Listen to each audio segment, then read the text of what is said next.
Hi friends, पहा 42 size मध्ये मी कटोरीचं blouse शिवते. कटोरीच्या ब्लाऊज मध्ये आपल्याला नेमकं काय प्रॉब्लेम येतात बघा.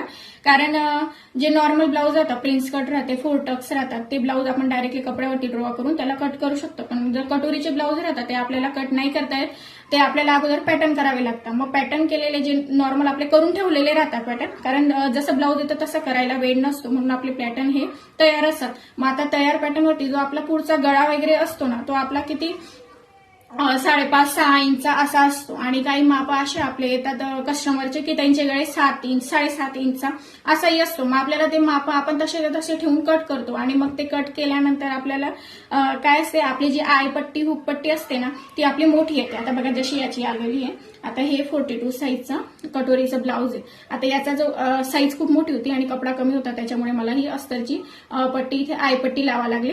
नाहीतर मग मी ती नाही लावत, जी कपड्याची तीच लावते आणि आतून अस्तर असं लावते.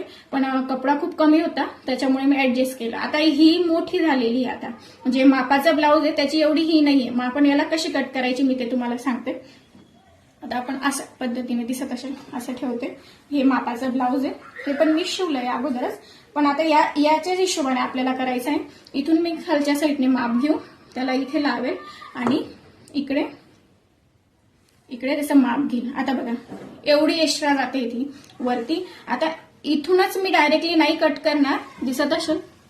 इथूनच डायरेक्टली नाही, वरती 1/2 इंच मार्जिन करेल मी वरती. त्याच्यावरती इथे असं 1/2 इंच, कारण पट्टी वाढावी लागेल आपल्याला, त्याच्यासाठी 1/2 इंच वरती असं इथे मी टिक करून दिली. आणि आता मी त्याला शेप देऊन देते. आता हा आपला कटोरीचा हे याबद्दल तुम्हाला शेप करून मग दाखवते. कटोरीच्या साईडला जास्त हे नाही करायचंय, त्याला नॉर्मल शेप द्यायचा आहे. फक्त तिथून राऊंड दिसायला पाहिजे अशा प्रकारे द्यायचा आहे. आता बघा मी हा दिलेला आहे.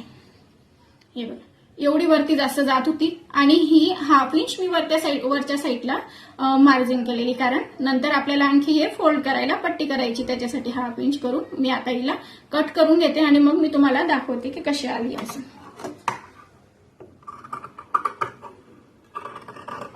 अशा प्रकारे जर आपण केलं तर तुमचा गळा वगैरे सगळं परफेक्ट येणार, काहीच त्याच्यात हे नाही. आता बघा हा एवढा कपडा जास्त होता आणि मी कसा शेपमध्ये त्याला कट केलेला आहे.